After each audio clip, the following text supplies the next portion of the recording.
श्री स्वामी समर्थ. आचार्य मंजुषा जोशी या युट्यूब चॅनलवरती आपल्या सगळ्यांचं सहर्ष स्वागत. आज आपण समजून घेतोय तूळ राशीच्या जातकांना संपूर्ण ऑगस्ट महिना कसा असणार आहे. या महिन्यामध्ये शिक्षण, आरोग्य, वाहन, वास्तू, सुख तसेच व्यापाराची स्थिती कशी असणार आहे याबद्दल सुद्धा समजून घेताना प्रथमतः सांगू इच्छिते प्रथम स्थानापासून माहिती. पहिलं घर काय दर्शवतं? तुमचं व्यक्तिमत्व, तुमची रोजची दिनचर्या. लग्नस्थानाचे अधिपती शुक्र, ज्यांचं गोचर 12व्या स्थानातनं कन्या राशीतनं होणार आहे. 2 ऑगस्ट पासून ही स्थिती असणार आहे. बघा, शुक्र हे 12व्या घरातनं गोचर करायला लागले की तुम्ही एखाद्या विशिष्ट कार्यासाठी विशेष खर्च वाढवता. तुमचा खर्चिक वृत्तीचा स्वभाव या महिन्यामध्ये दिसून येतो. विविध ठिकाणी ती गुंतवणूक सुद्धा असू शकते, त्यामुळे सकारात्मक खर्च सुद्धा या महिन्यात घडणार आहेत. परंतु तो स्वभाव तुमचा किंवा त्यामध्ये विशेष गुंतवणुकी झाल्याच पाहिजेत, खर्च झालाच पाहिजे, या ठिकाणी योग्यच खर्च आहे, असा काहीसा तुमचा अट्टहास या महिन्यात पाहायला मिळू शकतो. स्वभावामध्ये थोडासा आनंदीपणा, आनंदित वृत्ती किंवा एखाद्या गोष्टीसाठी काम करण्याची जी योग्य पद्धतीने क्रियाशील तुम्ही असता, प्रत्येक कार्याला न्याय देण्यासाठी तुमची धडपड असते, तर ती सुद्धा या महिन्यात पाहायला मिळणार आहे. पत्रिकेतील धनस्थान कुटुंब सुख दर्शवतं. याचे अधिपती मंगळ होतात आणि ज्यांचं गोचर भाग्यातनं आहे. त्यामुळे धनस्थानाचे अधिपती जेव्हा भाग्यातनं गोचर करतात त्यावेळेस विशेष इन्व्हेस्टमेंटचे योग आणतात. शेअर मार्केटमध्ये किंवा इतर काही ठिकाणी गुंतवणुकीची संधी उपलब्ध करून दिली जाते आणि त्या माध्यमातून तुम्ही तुमचा अर्थार्जनाचा भाग वाढवू शकता, तुमचं आर्थिक उत्पन्न वाढवू शकता. त्याचबरोबर कुटुंबाच्या जबाबदाऱ्या सुद्धा वाढलेल्या या महिन्यात दिसू शकतात. आध्यात्मिक कार्यांमध्ये कुटुंबासमवेत सम्मिलित होण्याचे सुद्धा सुंदर योग या महिन्यात दिसून येत आहेत. त्याचबरोबर या महिन्यामध्ये वाणीमध्ये थोडासा एक विशेष प्रभावीपणा आपण पाहायला मिळणार आहे. तोही एक विशेष भाग असणार आहे. काही बोलायचंय, काही संवाद साधायचे आहेत, काही गोष्टी व्यक्त व्हायच्या आहेत, तर त्यासाठी तुम्हाला या महिन्यामध्ये प्रकर्षाने मंगळांच्या कृपेने ती गोष्ट साध्य होण्यास मदत होईल. ज्यांना एखादा विशिष्ट निर्णय घ्यायचा होता, एखाद्या व्यक्तीसोबत संवाद साधायचा होता, पण ती गोष्ट टाळली जात होती, बोलू की नको असा काहीसा विचार होत होता, त्यांना सांगू इच्छिते मंगळांच्या कृपेने तुम्ही तुमची गोष्ट, तुमचं मत स्पष्टपणे सांगू शकणार आहात. पत्रिकेतील तिसरं घर हे परिश्रमाचं आहे, पराक्रमाचं आहे, प्रवासाचं आहे.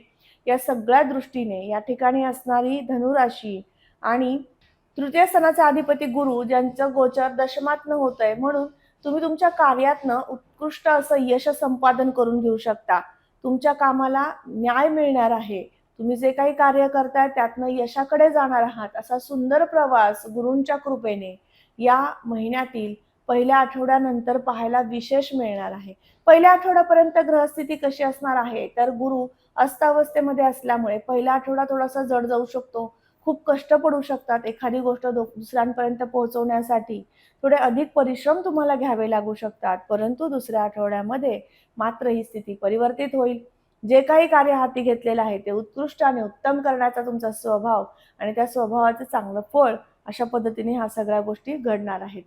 त्याचबरोबर ज्यांचं कला क्षेत्रातलं काम आहे, शिक्षण विभागामध्ये तुम्ही कार्य करता, तर शिक्षक वृंद आहात, तर तुमच्यासाठी सुद्धा गुरूंच्या कृपेने उत्तम असं कार्य घडू शकतं. चांगलं ज्ञानदानाचं कार्य तुमच्याकडनं उत्तम प्रकारे करून घेण्यासाठी गुरूंची कृपा पाहायला मिळणार आहे. दशमात गुरु आले की तुम्हाला एक विशिष्ट ज्ञानसंपन्नता देत असतात आणि त्यातनं अर्थार्जन सुद्धा प्राप्त करून देत असतात. अशा पद्धतीने ही ग्रहस्थिती असेल. पत्रिकेतील चतुर्थ स्थान वास्तुवाहन सुखाचं आहे. या महिन्यात वास्तूचं वाहनाचं सुख मिळेल. जास्तीत जास्त वास्तूसाठी नवीन काहीतरी आणावं घरामध्ये, नवीन काहीतरी घरामध्ये विशेष कार्य करून घ्यावं, आध्यात्मिक कार्य घडावं, असे प्रयत्न वाढवण्याचे योग आहेत. वास्तू खरेदीसाठी सुद्धा उत्तम योग आहे आणि त्याचबरोबर वाहन खरेदीसाठी सुद्धा उत्तम कालावधी असणार आहे. आईसोबत सुसंवाद घडू शकतो, त्याच्या सानिध्यात राहू शकतो, तिच्या कृपा आशीर्वादाने एक विशिष्ट कार्य मी संपन्न करू शकलो, असा काहीसा चांगला अनुभव तुम्हाला मिळण्याचे या महिन्यात संकेत आहेत. याचबरोबर पत्रिकेतील पंचम स्थानाकडे जाऊया. शिक्षण, संतती आणि प्रणय आपण पंचमावरनं पाहत असतो. बघा, या ठिकाणी कुंभ रास येते, राहू या ठिकाणी आहेत. त्यामुळे जो अभ्यास सखोल असतो, अर्थात गूढ असतो, अशा अभ्यासामध्ये तुम्हाला विशेष अनुभव किंवा आनंद प्राप्त करून देणारी स्थिती निर्माण करत असतात राहू. त्याचबरोबर पंचमात राहू आल्या की असा व्यक्ती उपासक होतो त्या अभ्यासाचा. म्हणजे मला तो अभ्यास झालाच पाहिजे, अशी उत्कंठा जागृत करून देण्याचं कार्य राहू करत असतात. त्यामुळे पंचमातील राहूंची स्थिती अशुभ नाही. राहू शततारका नक्षत्रातनं गोचर करतायत म्हणून विशेष चांगलं फळ देत आहेत. आणि तुमची तूळ रास आहे, तुमच्या राशी स्वामींसोबत सुद्धा राहूचं अतिशय उत्तम पटतं, अर्थात ते एकमेकांचे मित्र आहेत. त्यामुळे सुद्धा तुम्हाला राहू शिक्षणासाठी कुठल्याही प्रकारच्या अडचणी देणार नाहीत. उलट तुमचा उत्साहवर्धनच करतील, अभ्यासामधील एकाग्रता वाढवतील. त्याचबरोबर ज्यांना नवीन शिक्षण सुरू करायचं आहे, नवीन ॲडमिशन्स घ्यायचे आहेत, काही नवीन कार्याला सुरुवात करायची आहे, गूढ विद्येचा अभ्यासक व्हायचं आहे, अशांना सांगू इच्छिते या महिन्यात केलेलं ॲडमिशन नक्कीच उत्तम होऊ शकतं. सुरुवात करायची आहे. पत्रिकेतील पंचमावरून आपण संतान सुख पाहतो. या महिन्यात संततीचं सुख मिळू शकतं. एखादा महत्त्वपूर्ण डिसिजन त्यांच्या आयुष्यात त्यांना घ्यायचा आहे. तुमचा निर्णय अंतिम ठरू शकतो, असा उत्तम कालावधी असेल. पत्रिकेतील पंचम स्थानावरनं प्रणय सुद्धा पाहिला जातो. राहू पंचमात आले की प्रणय सुख थोडंसं कमी देतात. त्यात काय झालं तर याच महिन्यामध्ये पंचम स्थानाचे अधिपती शनी हे वक्री अवस्थेमध्ये आले. त्यामुळे तुमच्या प्रणय सुखामध्ये नक्कीच बाधा निर्माण होऊ शकते. एकमेकांना समजून घेण्यामध्ये कुठेतरी आपण कमी पडतोय, असं काहीसं चित्र या महिन्यात दिसून येतंय. पत्रिकेतील षष्ठ स्थान आरोग्य दर्शवतं आणि तुमच्या आरोग्याच्या दृष्टीने विचार केला तर या ठिकाणी शनी उपस्थित आहेत. पायपावलांमध्ये थकवा जाणवणं, एखादा जुना आजार होता ज्याची तीव्रता कमी झाली होती, तो आजार नष्ट होण्यापर्यंत पोहोचला होता, परंतु आता पुन्हा उद्भवला आहे, पुन्हा तो त्रास सुरू झाला आहे, असं ज्यांना घडतंय, ज्यांच्या आयुष्यामध्ये घडतंय, त्यांना सांगू इच्छिते षष्ठात शनी वक्री अवस्थेत आल्यामुळे तुम्हाला हा त्रास पुन्हा सुरू झालेला आहे. तर यासाठी आपण विशिष्ट उपासना व्हिडिओच्या शेवटी समजून घेऊ, ती सुरू करायची आहे. त्याचबरोबर पत्रिकेतील षष्ठ स्थान स्पर्धक निर्मितीचं आहे. कुठल्याही गोष्टीतलं रिअल इस्टेटमधलं काम आपण षष्ठावरनं पाहतो. या दोन्ही दृष्टीने षष्ठात शनी आहेत, उत्तम फळ प्राप्त करून देतील. तुम्हाला रिअल इस्टेटमधील कामामध्ये नक्कीच एक चांगलं फळ प्राप्त करून देण्यासाठी स्थिती उत्तम आणतील. पत्रिकेतील सप्तम स्थान जोडीदाराच्या सुखाचं आहे. या महिन्यामध्ये तुमच्या जोडीदाराचं पार्टनरचं सुख तुम्हाला उत्तम प्रकारे मिळू शकतं. सप्तमेश मंगळ आहेत आणि ते भाग्यातनं गोचर करतायत म्हणून पार्टनरचं सुख उत्तम देतील. एकमेकांच्या सानिध्यात राहून, सोबत राहून एखाद्या धार्मिक कार्यामध्ये सम्मिलित होण्याचे शुभ संकेत या महिन्यात आणतील. घरामध्ये मंगलमय प्रसंग घडून आणण्याचे सुद्धा शुभ संकेत या महिन्यात दिसून येत आहेत. पत्रिकेमधील भाग्यस्थान शुभ संकेताने भरलेलं आहे. त्यामुळे या ठिकाणी मंगळ आहे, त्यामुळे उत्साहवर्धन झाला आणि त्याचबरोबर तुम्ही तुमचं कार्य उत्तम केल्यामुळे नक्कीच त्या कामाची तीव्रता जी आहे किंवा ती काम उत्तम संपन्न झाल्यामुळे जो मिळणारा आनंद आहे तो पण द्विगुणित झाला, असे काहीसे उत्तम फळ तुम्हाला प्राप्त करून देण्यासाठी स्थिती आहे. या महिन्यात ज्यांना नवीन नोकरीचा शोध घ्यायचा आहे त्यांना सांगू इच्छिते तो शोध तुम्ही नक्कीच घ्यायचा आहे. या महिन्यामध्ये प्रयत्नांना यश येण्याची स्थिती आहे. पत्रिकेतील दशम स्थानामध्ये रवी बुध आणि गुरूंची युती आहे. दशमात रवी बुध गुरु युती करतायत म्हणून तुम्हाला नवीन नोकरीची संधी उपलब्ध होते आणि त्याच्यामध्ये यश येतं, नवीन नोकरी लागते सुद्धा.